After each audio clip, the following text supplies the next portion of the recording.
수고하셨습니다. 하나님께서 영광을 거두신 줄로 믿습니다. 어느덧 가을이 깊어지고 어김없이 올해도 추수감사절을 맞이하게 됐습니다.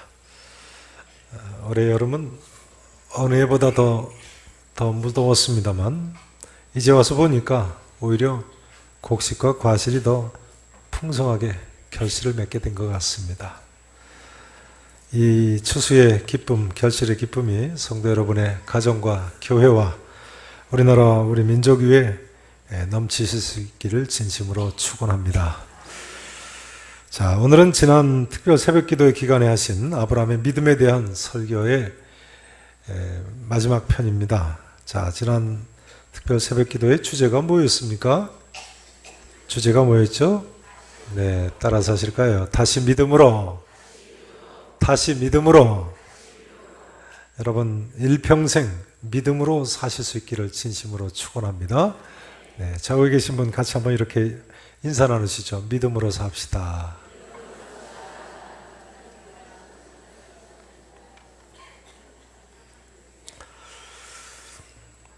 지난 특별 새벽 기도의 기간에 아브라함이 믿음의 조상이라고 불릴 만한 이유가 5가지가 있음을 보셨습니다. 다 기억나시죠? 첫 번째 이유는 창세기 12장에 나와 있고요. 두 번째 이유는 창세기 13장에 나와 있었죠. 세 번째 이유는 창세기 몇 장에 나와 있었습니까? 14장. 네 번째 이유는요, 15장. 너무 쉽죠? 한 장에 한 가지 이유씩 나와 있어요. 다섯 번째 이유는 몇 장에 나와 있었습니까? 창세기 16장, 17장에 나와 있었죠. 이제 오늘은 마지막 6번째 이유입니다. 아브라함이 믿음의 조상이라고 불리운 6번째 이유는요, 창세기 22장에 나와 있는 대로 독자 이삭을 하나님께 번제로 드렸기 때문입니다. 이건 보통 믿음이 아니죠. 한번 여쭤보겠습니다. 아브라함이 이때요, 자기 아들 이삭을 드릴 때 아내 사라와 의논을 하고 드렸을까요? 아니면 아내 몰래 드렸을까요? 어떻게 생각하십니까? 의논을 하고 드렸을까요? 그냥 혼자 몰래 가서 드렸을까요? 네. 어느 쪽 같으십니까? 아브라함이 때 사라 몰래 이삭 데리고 나갔다는 전설 같은 이야기가 있습니다. 네. 이스라엘의 전설이 아니고요, 제가 만든 전설입니다. 네. 분명히 이건 아내하고 논의한 것이 아니다. 논의했으면 글쎄요, 사라가 아들 갖다 바치라고 했을까요? 아브라함이 아버지니까 드렸지 어머니라면 드리지 못했다는 또 학설이 있습니다. 또 아브라함이 이삭이 아들이니까 드렸지 손자 같으면 드리지 못했을 거라는 학설도 있습니다. 네. 아들보다 손자가 더 이쁘다니까요. 네. 아무튼 아들을 번제로 드린다. 대단한 믿음이죠. 그럼 아브라함이 어떻게 이렇게 아들을 번제로 드릴 수 있었을까요? 우선 그 이유 중에 하나가 오늘 본문 창세기 20장입니다. 창세기 20장 1, 2, 3절 한번 보시죠. 아브라함이 거기서 네게부 땅으로 옮겨가. 여기 거기는 앞에 보면 헤브론 성의 마므리 상수리 숲을 있는 지역을 가리키는 것으로 보입니다. 아무튼 헤브론에서 네게부 땅은 가나안 땅의 남부 지역을 가리킨다고 말씀드렸죠. 가나안 땅 남부 지역, 그 광야 지역으로 옮겨가서 가데스와 술 사이, 광야에 있는 오아시스죠. 가데스와 술 두 지역 사이에 있는 그랄에 거류했어요. 그랄은 블레셋 땅입니다. 블레셋 땅의 한 성인 그랄 성에 거주하며 그의 아내 사라를 누구라고 했어요? 자기 누이라고 했어요. 누이라 하였으므로 그랄 왕 누가요? 아비멜렉이 사람을 보내어 사라를 데려갔더니 3절 말씀 같이 읽으시죠. 시작. 그 밤에 하나님이 아비멜렉에게 현몽하시고 그에게 이르시되 내가 이 여인으로 말미암아 내가 죽으리니 그는 남편이 있는 여자임이라. 아브라함이 가나안 땅에서 블레셋 땅 그랄성으로 내려갔을 때 있었던 사건이죠. 자기 아내 사라를 누이라고 속였습니다. 그랄 왕 아비멜렉이 누이인 줄로 알고 사라를 데려다가 후처로 삼으려고 했다는 거예요. 여기서 먼저 해결해야 할 점은요, 사라가 지금 90세인데 과연 아비멜렉 왕이 아내로 취했을까 하는 점입니다. 어떻게 생각하십니까? 사라가 지금 몇 살이에요? 90세인데요. 그 앞에 보면 90세 때 하나님께서 아들을 주실 것을 약속하시지 않으셨습니까? 90세예요. 근데 과연 아비멜렉 왕이 아내로 취했을까? 아비멜렉의 할아버지인가? 아무리 할아버지라도 그렇지 90세이신 할머니를 뭐 그렇게 후처로 취할 게 있겠어요. 독일의 유명한 성경학자 델리치라는 분은요, 이렇게 갈파했습니다. 이것은 당시의 풍속이었다. 당시에 뭐라고요? 풍속이라고요. 당시의 한 성의 성주나 왕들은요, 자기 관할하에 족장이 들어왔을 때는 그 족장의 누이나 딸을 바치게 해가지고 충성을 요구했다는 거예요. 그렇다면 이해가 됩니다. 이것이 당시 풍속이었다면 일종의 볼모인 것이죠. 게다가 이때 아브라함은 후처 하갈이 있지 않습니까? 그 부인이 있고 또 사라를 보고 누이라고 하니까 누이를 볼모로 잡은 거예요. 그래서 5절에 보면 사라도 또 아브라함을 보고 내 오랍이라고 했다고 나와 있죠. 이 집은 아주 부부가 손발이 척척 맞아요. 거짓말을 해도 부부가 아주 손발을 잘 맞추네요. 근데 그뿐만 아니고 창세기 26장에 보면요, 아브라함의 아들 이삭도 훗날에 또 같은 그랄성에 가가지고 자기 아내를 누구라고 둘러댔어요? 누이라고 또 둘러댔어요. 그 아버지의 그 아들이네요. 부전자전해. 이 집 남자들은 아무튼 이상한 아버지고 아들이고 걸핏하면 아내 가지고 누이라고 해가지고 남한테 넘겨줘요. 자, 아브라함이 왜 아내 사라를 누이라고 했어요? 20장 11절을 보시죠. 20장 11절. 자, 같이 읽으십니다. 시작. 그가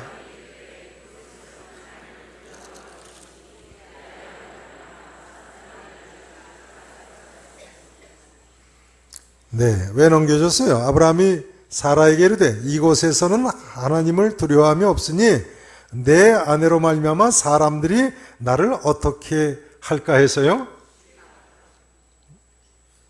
네, 죽일까 생각했어요. 자기 생명이 위험하다고 생각해서 사라를 누이라고 했군요. 참 인간이 약하죠. 그토록 믿음이 좋던 아브라함인데 말이죠. 생명의 위기 앞에서 거짓말로 벗어나려고 합니다. 중요한 점은 이것입니다.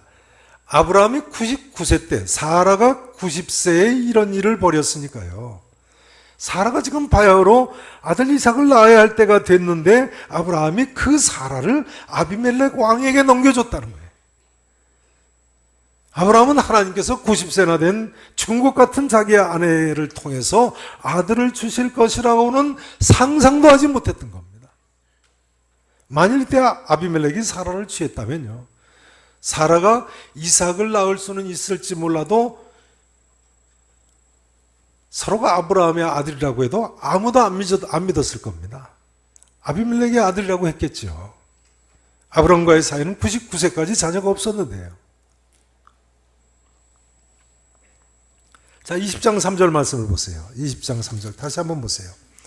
첫 단어를 보시면요, 첫 두 단어가 뭐죠? 첫 두 단어가 뭐예요? 그 밤에 하나님이 아비멜렉에게 현몽하셨다는 거예요. 그 밤에. 만일 그날 밤에 하나님께서 아비멜렉 왕에게 꿈에 나타나지 않으셨다면요, 아브라함의 아들 이삭은 아브라함의 아들이 아니라고 사람들이 의심을 했겠죠. 그러고 보니까 하나님께서 지금 이삭을 주시려고 하는데도 아브라함은 자꾸만 자기 아내를 다른 남자에게 넘겨주는 거예요. 그러니까 이런 이야기가 됩니다. 이삭은 하나님의 전적 은혜로 낳은 아들이다. 맞으십니까? 이삭은 100% 하나님의 전적 은혜로 낳은 아들인 것입니다. 그런데 여러분 어떻게 생각하십니까? 아브라함이 하나님께서 그 아들 번제로 바치라 하실 때 드릴 수 있었던 이유는요, 자기 생명이 위태해지니까 그 안에 사라를 그랄왕 아비멜렉 왕한테 넘겨줬다가 그날 밤 하나님께서 그랄 왕의 꿈에 나타나심으로 사라를 돌려받았는데 하나님 약속대로 그런 사라에게서 잉태하고 아들을 낳았기 때문에 아브라함이 분명히 회개를 했을 거 아닙니까? 하나님, 제가 하나님의 뜻을 알지 못했습니다. 하나님이 약속하신 것을 이렇게 놀랍게 전능하신 하나님께서 응답하실 줄 몰랐습니다 하고 회개하지 않았겠습니까? 그 회개의 열매가 모리아산에서 자기 아들 이삭을 드린 것입니다. 게다가 99세 되었을 때 하나님 찾아오셔서 90세 된 사라의 몸에서 아들을 낳으리라 하시니까 웃지 않았습니까? 100세 된 사람이 어찌 자식을 낳을까? 사라는 90세니 어찌 출산하리요? 하고 웃지 않았습니까? 그러다가 아들을 갖고 나왔으니까 그 아들 주신 하나님께 바칠 수 있었던 겁니다. 그러니까 오늘날 우리가 보는 것 같은 믿음의 조상이 가능하게 됐던 것은 하나님의 전적 은혜 때문에 가능했던 것이 아니겠습니까?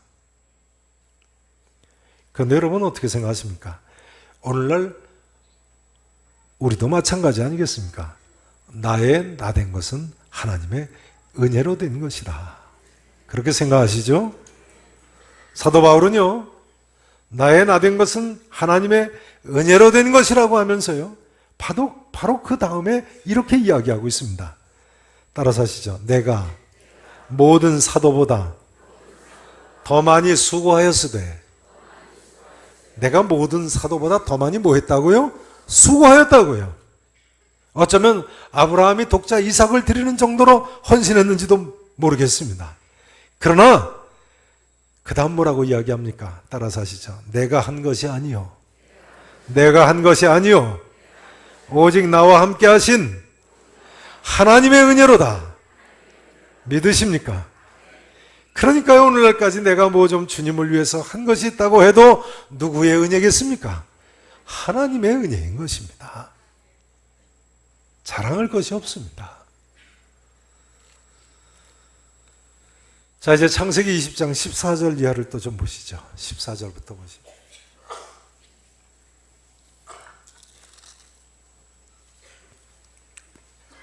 14절부터 16절 제가 봉독을 드립니다. 아비멜렉 왕이요, 양과 소와 종들을 이끌어 누구에게 줬어요? 아브라함에게 소와 양과 종까지 줬네요. 그의 아내 사라도 그에게 이제 돌려보내죠. 꿈에 하나님의 그 뜻을 발견하고 말이죠. 돌려보냈어요. 아브라함에게 이르되 내 땅이 내 앞에 있으니 내가 보기에 좋은 대로 거주하라 하고, 사라에게 이르되 내가 뭐를 또 줘요? 은 1000개를 내 오라비에게 주어서 그것으로 너와 함께한 여러 사람 앞에서 내 수치를 가리게 하였노니 내 일이 다 해결되었느니라. 그러니까요, 아브라함한테 아비멜렉 왕이 양과 소와 종들과 거주할 땅까지요, 심지어 은 1000개까지 줬습니다. 자, 아브라함이 잘 살게 된 거 누구 덕분입니까?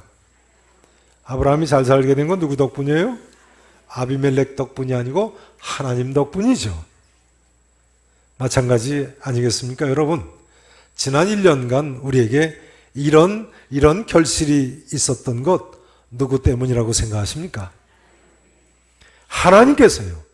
우리는 비록 부족해서 하나님 원하시는 대로 살지 못할지라도 하나님께서 우리가 부족해서 일어날 사건들 미리미리 다 수습해 주시고 우리에게 있는 모든 것을 채워주셨기 때문에 이 모든 것이 있게 된 줄로 믿으시기를 바랍니다. 우리는 부족해도 우리 자녀도 하나님께서 아브라함처럼 그렇게 주신 것 아닙니까? 우리의 재물도 다 하나님께서 은혜로 주신 것인 줄로 믿고 감사하시면서 사시기를 바랍니다. 하나님께 감사하시고 하나님께만 영광을 돌리며 평생을 사시는 계산의 성도 여러분 되실 수 있기를 진심으로 축원합니다. 자, 이제 아브라함이 독자 이삭을 드리게 된 또 하나의 배경은요, 히브리서 11장에 나와 있습니다. 자, 히브리서 11장 말씀을 보십니다. 신약성경 365페이지입니다. 365페이지 히브리서 11장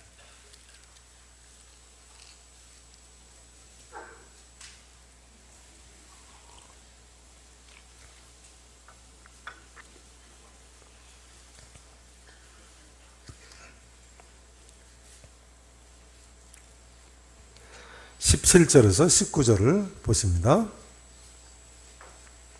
다 찾으시고 보시겠습니다. 히브리서 11장 17절부터입니다. 보세요. 아브라함은 시험을 받을 때 무엇으로요? 믿음으로 이삭을 드렸어요. 오늘 창세기 22장 사건이죠. 그는 약속을 받은 자로 돼 그 외아들을 드렸느니라. 그 다음 보세요. 그에게 이미 말씀하시기를 무슨 약속을 받았나요? 내 자손이라 칭할 자는 누구로 말미암으리라고요? 이삭으로 말미암음이라 하셨으니 이삭의 후손을 하나님께서 이처럼 주실 것을 약속하셨다는 거예요. 그렇기 때문에 19절 말씀 같이 읽으십니다. 시작. 그가 하나님이 능히 이삭을 죽은 자 가운데서 다시 살리실 줄로 생각한지 비유컨대 그를 죽은 자 가운데서 도로 받은 것이니라. 아멘. 하나님께서 아브라함에게 일찍이 뭐라고 말씀하셨어요? 내 자손, 내 씨라 칭할 자는 이삭으로 말미암음이라 라고 분명히 말씀하셨다는 거예요. 그런데도 불구하고 하나님이 그 아들 이삭을 번제로 드리라고 하니까 아브라함은 어떻게 믿었어요? 이삭은 죽어도 다시 살려놓으시겠구나. 이렇게 믿었다는 거예요. 다시 이야기하자면요. 아브라함이 이 정도까지 순종할 수 있었던 것은 따라서 하시죠. 부활까지도 믿는 믿음 때문에 부활까지도 믿는 믿음 때문에 그 아들 이삭을 번제로 바칠 수가 있었다는 거예요. 죽으면 이 아들 다시 살리시지. 왜냐하면 이 아들의 후손을 하나님께서 하늘의 별처럼 바닷가의 모래와 같이 주시겠다고 약속하셨으니까. 자, 이제 창세기 21장 12절 한번 보시겠습니다. 창세기 21장 12절 말씀이요.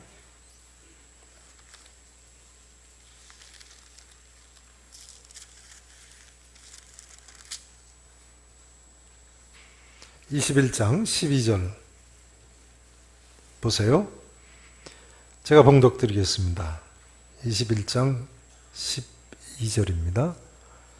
하나님이 아브라함에게 이르시되 내 아이나 내 여종으로 말미암아 근심하지 말고 사라가 내게 이른 말을 다 들으라. 누구에게서 나는 자라요?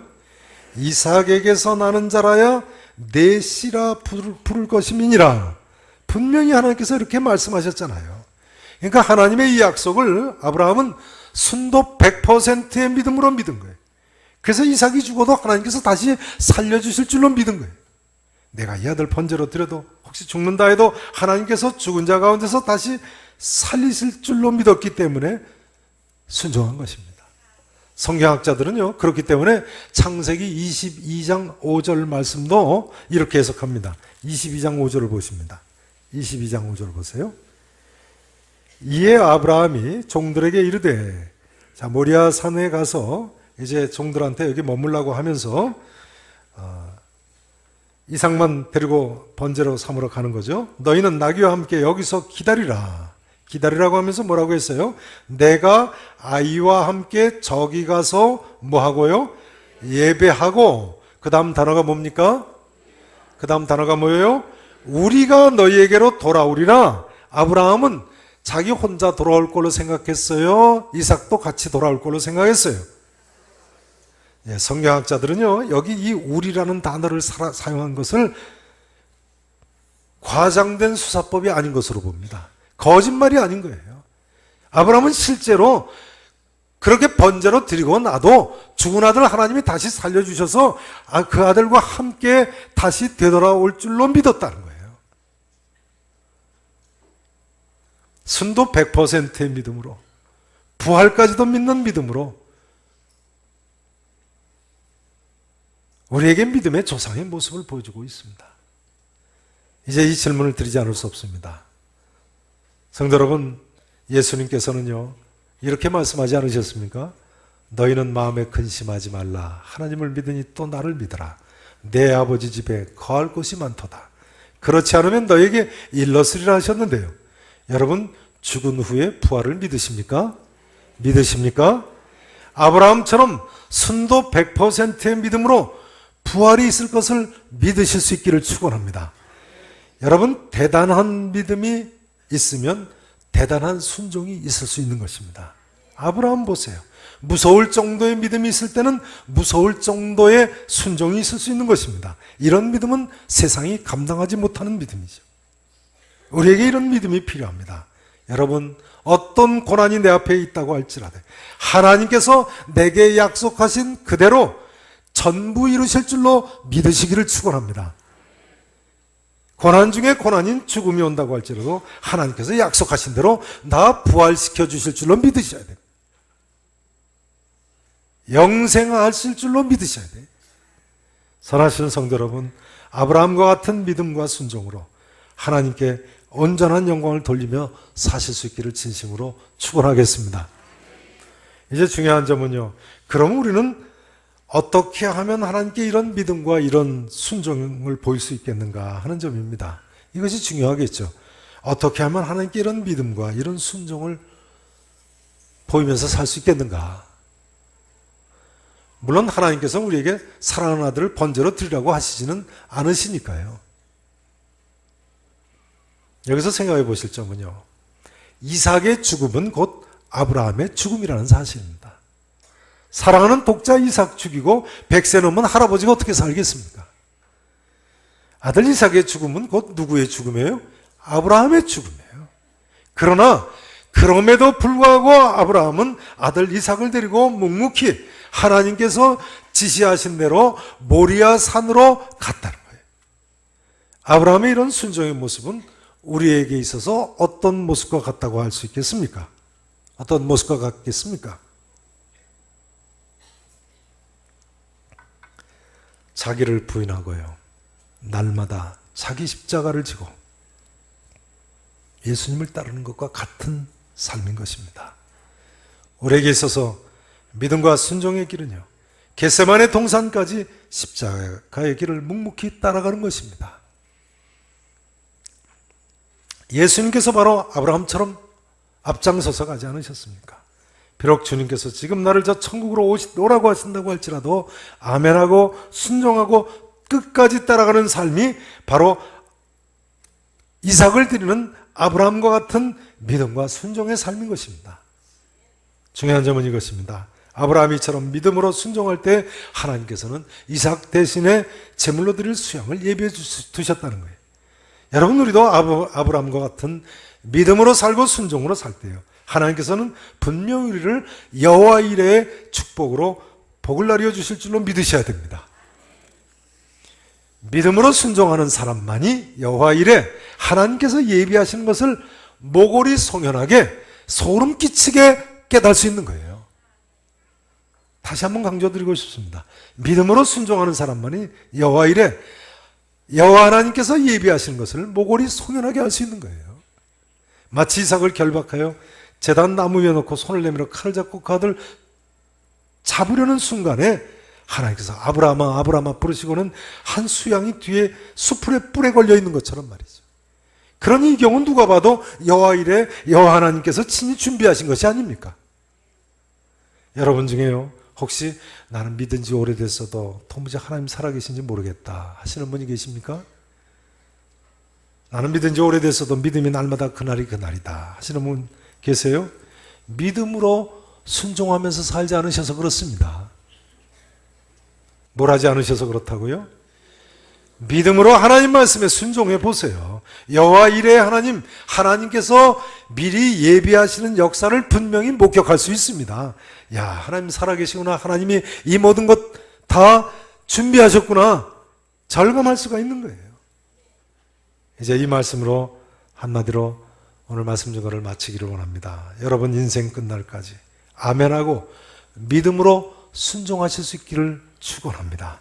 그리하면 하나님께서 이 땅에서 가장 가치 있는 의미 있는 삶을 살게 해주시고요.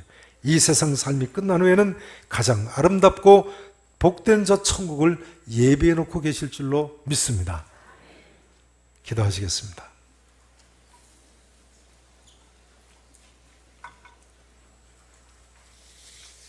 전능하시고 분명히 살아계신 우리 아버지 하나님, 놀라우신 은혜 가운데 오늘도 주님 앞에 이처럼 나와서 구원의 길로 다니게 되었습니다. 특별히 결실의 계절을 주신 주님 앞에 감사함으로 나오는 사랑하는 성도들, 하나님 아브라함과 같은 믿음을 허락해 주시옵시고 아브라함처럼 순종하며 살 때 가장 가치 있고 보람 있고 의미 있는 승리의 삶을 살게 해 주옵소서. 여호와 이레의 하나님을 만나게 하시고 날마다 믿음이 좋아져서 하나님 나뿐만이 아니고 우리의 자녀들도 오고 오는 자손들에 이르기까지 이 복음을 전하는 또 다른 믿음의 조상이 되게 해 주시옵소서. 감사하고 살아계신 예수님 이름으로 간절히 기도합나이다. 아멘.